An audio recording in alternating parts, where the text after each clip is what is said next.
મિત્રો, છેલ્લે પોલિમર રસાયણ ચેપ્ટર ના છેલ્લા વિડિયો સાથે આપ સૌ ઉપસ્થિત છું.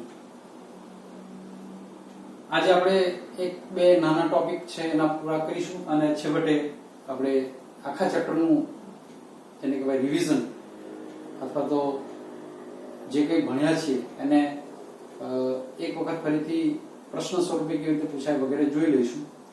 વાત કરીએ છીએ પોલિમરના અણુભાર વિશે. પોલિમરનો અણુભાર અથવા આણ્વીય દળ. આણ્વીય દળની જો વાત કરીશું તો પોલિમર પદાર્થ માટે પરિસ્થિતિ એવી છે કે પોલિમરની જે શૃંખલાઓ છે, જ્યારે આપણે પોલિમર બનાવીએ છીએ ત્યારે આ શૃંખલાઓ ત્યારે એક સરખી લેન્થની, એક સરખી લંબાઈની બની શકતી નથી. મોટેભાગે સંશ્લેષિત પોલિમર જે આપણે બનાવીએ છીએ લેબમાં અથવા તો ઇન્ડસ્ટ્રીમાં, ત્યારે પોલિમરની શૃંખલાઓ ક્યારેય એક સરખી લંબાઈની બની શકતી નથી. આપણે n લખીએ છીએ ખરા પોલિમરાઇઝેશન અંશ, n બરાબર 50, પણ બધી 50 ની સરખી લેન્થ વાળી શૃંખલા ક્યારેય શક્ય બનતી નથી. અને કોઈ n બરાબર 50 લખ્યું તો મોટાભાગની 50 હશે, પણ થોડીક 45 પણ હશે, કેટલીક 55 ની પણ હોઈ શકે. તો કહેવાનો અર્થ કે આના લીધે થઈને પોલિમરનો ક્યારેય જે અણુભાર છે એ આપણે એબ્સોલ્યુટ અથવા પરફેક્ટ ગણી શકતા નથી. હંમેશા એવરેજ સરેરાશ અણુભાર ગણવો પડે છે. અને પોલિમરનું જે આણ્વીય દળ છે એને શોધવા માટે કેટલીક ભૌતિક અને રાસાયણિક પદ્ધતિઓ વપરાય છે, જે સિલેબસમાં આપણા નથી. પરંતુ અત્યારે ખાસ અગત્યનું એ છે કે પોલિમર જે સંશ્લેષિત પોલિમરો છે એ પોલિમર બનાવવામાં આવે ત્યારે એની શૃંખલાની લંબાઈ સરખી ન હોવાને કારણે ક્યારેય એનો આપણે એબ્સોલ્યુટ અણુભાર શોધી શકતા નથી. હંમેશા સરેરાશ ગણવો પડે છે. હા, કુદરત પાસે એવી તાકાત છે, કુદરત પાસે એવી શક્યતા છે કે એ જે પોલિમર બનાવે એમાં બધી જ શૃંખલાઓ એક સરખી લેન્થની હોય. દાખલા તરીકે ડીએનએ કહીશું તો એ પણ એક રીતે પોલિમર છે, પણ એમાં એક પણ કણ, એક પણ અણુ આમ તેમ હોઈ શકે નહીં. બધી શૃંખલાઓ એક સરખી હોય છે. તો કુદરતી પોલિમર માટે અણુભાર એ પરફેક્ટ મેળવી શકાય, જ્યારે સંશ્લેષિત પોલિમર માટે એ હંમેશા એવરેજ સરેરાશ શોધવું પડે છે. તો એક વાત પોલિમરના આણ્વીય દળની કરી. બીજી વાત કરીશું કેટલાક જૈવ વિઘટનીય પોલિમર. જૈવ વિઘટનીય પોલિમર વિશે. જે કોઈ પોલિમર આપણે બનાવીએ છીએ, વાપરીએ છીએ, એ વાપર્યા પછી જ્યારે એને ફેંકી દેવામાં આવે છે ત્યારે એનું જૈવિક રીતે વિઘટન શક્ય બનતું નથી. જે કુદરતી વસ્તુઓ જે અગાઉ આપણે વાપરતા હતા, માનો કે લેધર,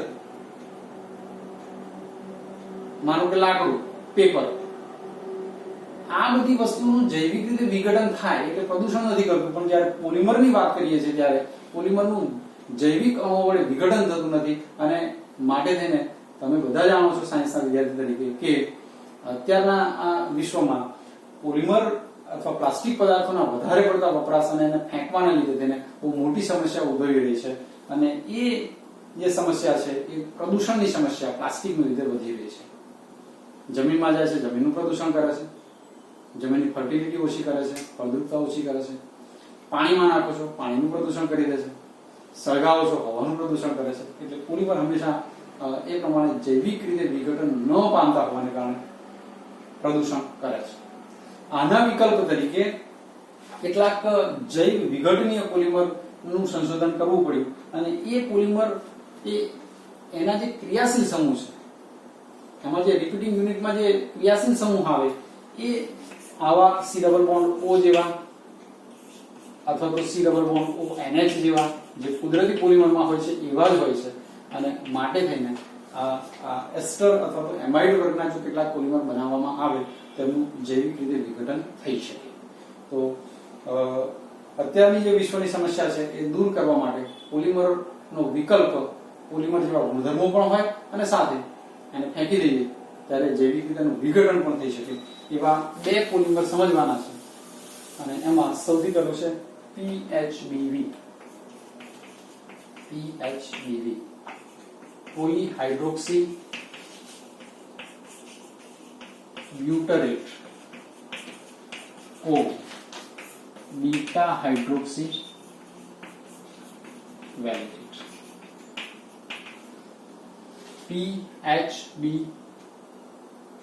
PHBV પોલીહાઇડ્રોક્સી બ્યુટરેટ કો બીટા હાઇડ્રોક્સી વેલેરેટ. ખૂબ જ અગત્યનો પ્રશ્ન, ઘણી બધી વખત એક્ઝામમાં પૂછેલો છે.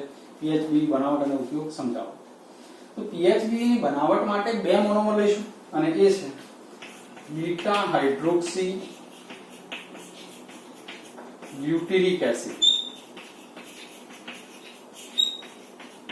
અને બીટા હાઇડ્રોક્સી વેલેરિક એસિડ. અણુ લખું છું પછી સમજાવું. તો બ્યુટેરિક એસિડ કહીશું તો C ડબલ બોન્ડ O અથવા તો direct C double O H લખીએ, CH CH3 અને OH છે, OH.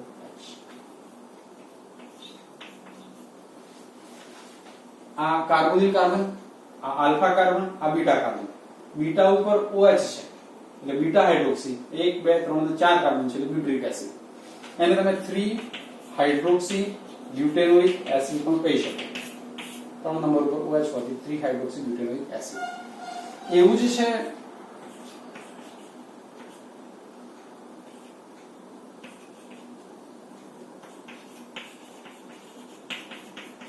Beta hydroxy valeric acid. Beta hydroxy valeric acid. Valeric acid એટલે 5 કાર્બન જેમાં છે. આ carbonyl carbon, alpha carbon, beta carbon, beta ઉપર OH, બીટા હાઇડ્રોક્સી, 5 કાર્બન માટે valeric acid. અથવા એને 3 હાઇડ્રોક્સી પેન્ટેનોઇક એસિડ પણ કહી શકાય.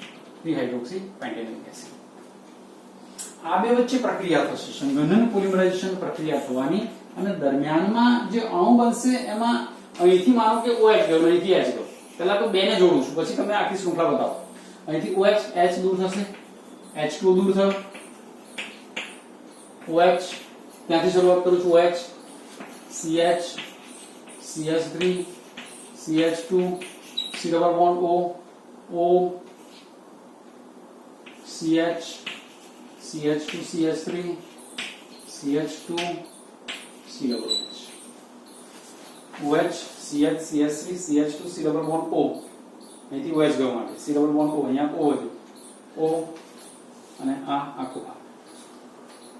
આ તો બે જ અણુઓ જોડ્યા. ખરેખર પોલિમરાઇઝેશનની પ્રક્રિયા શું છે? તો આના N અણુઓ સાથે જોડાય, NH2 દૂર થાય તો શૃંખલા આગળ વધે. શૃંખલા આગળ વધવા માટે અહીંથી OH દૂર કર્યો છે તો સામેથી પણ જો OH દૂર કરીશું તો શૃંખલા આમ વધશે. અહીંથી H દૂર કર્યો છે, અહીંયાથી H દૂર કરીએ, N આ પ્રમાણે તમને જે મળશે એને આપણે PHBV કહીશું. PHBV અગત્યનો જૈવ વિઘટનીય પોલિમર છે, પોલિએસ્ટર વર્ગનો છે. કારણ શું? એમાં C ડબલ બોન્ડ O સમૂહ આવે છે અને સાથે સાથે એનો ઉપયોગ એ પેકેજિંગ મટીરીયલમાં, ઓર્થોપેડિક સાધનોમાં, નિયંત્રિત દવાઓની મુક્તિ માટે આ બધા એના અગત્યના ઉપયોગો છે. તો વાત કરીએ આપણે ખૂબ જ અગત્યની એક્ઝામિનેશન ઓરિએન્ટેડ કહીએ તો PHBV બનાવટ અને ઉપયોગ લખો. બે મોનોમર છે, beta hydroxy butyric acid, beta hydroxy valeric acid. સંઘનન પોલિમરાઇઝેશન પ્રક્રિયા થશે, H2 દૂર થશે, PHBV મળશે. ઉપયોગની વાત કરીએ. બીજું એવું છે કે અગત્યનું જૈવ વિઘટનીય પોલિમર જોઈશું.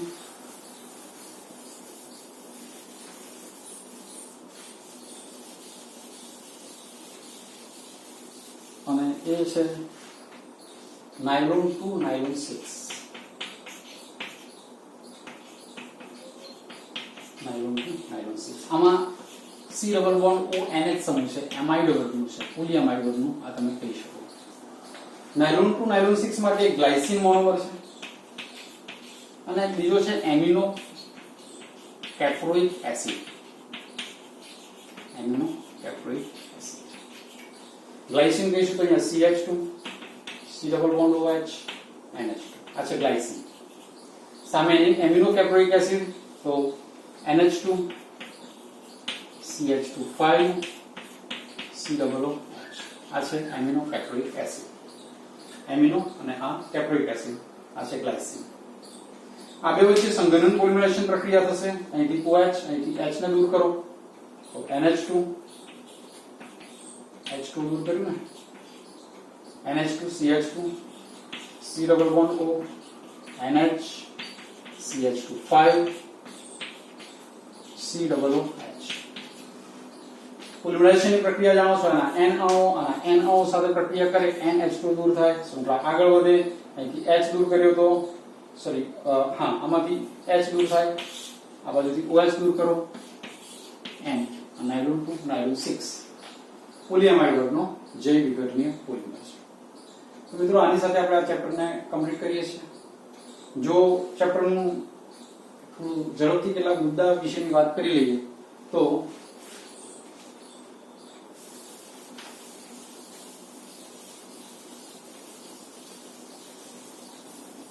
પોલિમર ચેપ્ટરની શરૂઆતમાં આપણે પોલિમર, મોનોમર, પોલિમરાઇઝેશન અંશ, પુનરાવર્તનીય એકમ વિશેની માહિતી જોઈએ. એના જે બેઝિક ફંડામેન્ટલ ટર્મ્સ છે એ વિશેની માહિતી જોઈએ. એના પછી આપણે પોલિમરનું વર્ગીકરણ જોયું અને પોલિમરનું વર્ગીકરણ એ સ્ત્રોતને આધારે, અને સ્ત્રોતને આધારે વર્ગીકરણ આપણે ત્રણ રીતે કર્યું હતું: કુદરતી, અર્ધ સંશ્લેષિત અને સંશ્લેષિત. આ સિવાય વધારાના બે વર્ગીકરણ એક આંતરઆણ્વીય બળોને આધારે અને સાથે સાથે બંધારણને આધારે પણ જોયું હતું, જે આપણને કન્ટિન્યુટીમાં સિલેબસમાં નહોતું આપ્યું, પણ એ ટર્મ્સની આપણને આગળ જરૂર પડેલી. પોલિમરાઇઝેશનના વર્ગીકરણ પછી આપણે એક તો મુક્ત મૂલક યોગશીલ પોલિમરાઇઝેશન પ્રક્રિયા સમજ્યા, અને જેમાં ઇથિનમાંથી પોલિથીન બનાવ્યું. તો અગત્યનો એક પ્રશ્ન તો આપણી પાસે મુક્ત મૂલક યોગશીલ પોલિમરાઇઝેશનની પ્રક્રિયા સમજાવો. ઇથિનમાંથી પોલિથીનની બનાવટ કરીએ. મુક્ત મૂલક યોગશીલ પોલિમરાઇઝેશનની પ્રક્રિયા સમજ્યા પછી આગળ વધ્યા અને કેટલાક અગત્યના યોગશીલ પોલિમર જોયા. યોગશીલ અને યોગશીલ પોલિમરમાં સૌથી પહેલું પોલિથીન, અને પોલિથીનમાં બે ભાગ પડેલા. કયા હતા? HDP, LDP. High density polythene, low density polythene. ઉચ્ચ ઘનતા પોલિથીન, નિમ્ન ઘનતા પોલિથીન. એ સિવાય જોયું આપણે ટેફલોનની વાત કરી. એ સિવાય આપણે પોલીએક્રિલોનાઇટ્રાઇલ વિશેની માહિતી જોઈએ. તો આ કેટલાક યોગશીલ પોલિમર સમજ્યા આપણે. આ યોગશીલ પોલિમરાઇઝેશન, બનાવટ, ગુણધર્મો અને ઉપયોગ સમજ્યા પછી કેટલાક સંઘનન પોલિમરની વાત કરી. મિત્રો સંઘનન પોલિમરમાં સૌથી પહેલા પોલિએમાઇડ વર્ગના કેટલાક પોલિમર જોયેલા. પોલિએમાઇડ વર્ગના પોલિમર કહેશો તો નાયલોન 6, નાયલોન 6 આ હતા પોલિએમાઇડ વર્ગના. પછી પોલિએસ્ટર વર્ગના જોયા. પોલિએસ્ટર વર્ગના પોલિમર કહેશો તો ટર્બિન અથવા ડેક્રોન ની વાત કરી હતી. પછી વાત કરી ફિનોલ ફોર્માલ્ડિહાઇડ, બેકેલાઇટ અને મેલેમાઇન ફોર્માલ્ડિહાઇડ. તો આટલા સંઘનન પોલિમર વિશે સમજાવ્યા. પોલિએમાઇડ વર્ગના નાયલોન 6, નાયલોન 6, પોલિએસ્ટર વર્ગનું ટેરિલિન અથવા ડેક્રોન, ફિનોલ ફોર્માલ્ડિહાઇડ અને મેલામાઇન ફોર્માલ્ડિહાઇડ. મિત્રો આ બધા જ પ્રશ્નો અગત્યના પ્રશ્નો થાય તમારી પાસે કે ભાઈ નાયલોન 6 બનાવટ ગુણધર્મો ઉપયોગ સમજાવો, નાયલોન 6 બનાવટનો ઉપયોગ સમજાવો, ફિનોલ ફોર્માલ્ડિહાઇડ અથવા બેકેલાઇટ સમજાવો, અથવા નોવેલાઇટ અને બેકેલાઇટ બનાવટની પ્રક્રિયા સમજાવો. તો આ બધા જ અગત્યના ટેરિલિન અથવા ડેક્રોન બનાવટ ગુણધર્મો ઉપયોગ સમજાવો. તો આ બધા જ તમારી પાસે થિયોરિટિકલી બહુ જ અગત્યના પ્રશ્નો છે. સંઘનન પોલિમરાઇઝેશનમાં આ બધા પોલિમરોની ચર્ચા કર્યા પછી આપણે છેવટે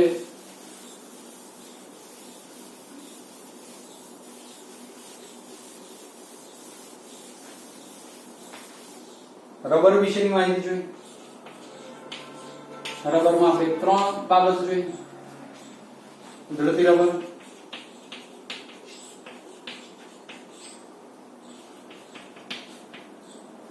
વલ્કેનાઇઝ્ડ રબર,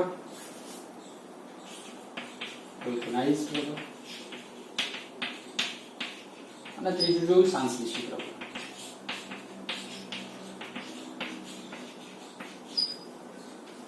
કુદરતી રબર જે સિસ 1,3 બ્યુટાડાઇન, સિસ 2 મિથાઇલ 1,3 બ્યુટાડાઇન નું જે પોલિમરાઇઝેશન કરેલું અને આપણે પોલીઆઇસોપ્રીન બનાવ્યું હતું, તો એ કુદરતી રબર હતું.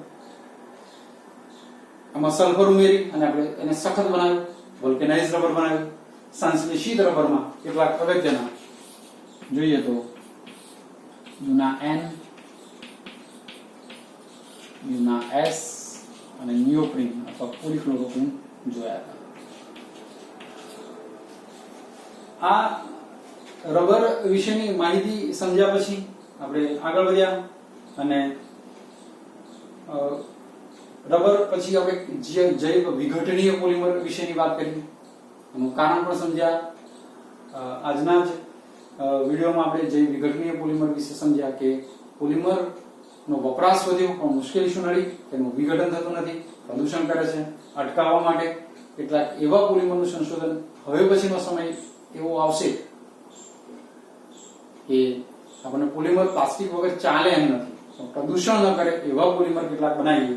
અને એમાં આપણે PHBV સમજ્યા અને PHBV ની સાથે સાથે નાયલોન 2, નાયલોન 6 એ પોલિમર પણ જૈવ વિઘટનીય પોલિમર છે એમ સમજ્યા હતા.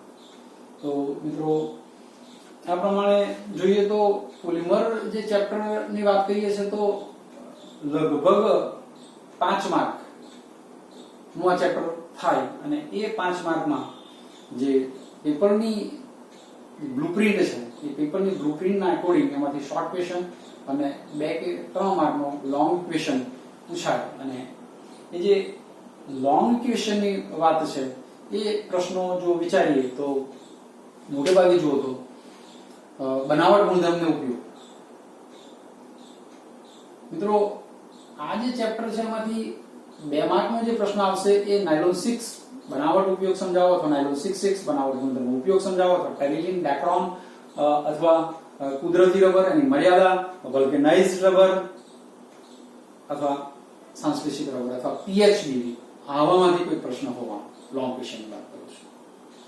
શોર્ટ ક્વેશ્ચન જે આમાંથી આવે છે એ મલ્ટિપલ ચોઇસ હોય કે શોર્ટ ક્વેશ્ચન બીજી રીતે તમને પૂછાય, તો એ શોર્ટ ક્વેશ્ચન મોટે ભાગે ઉપયોગ વાળામાંથી પૂછાય છે.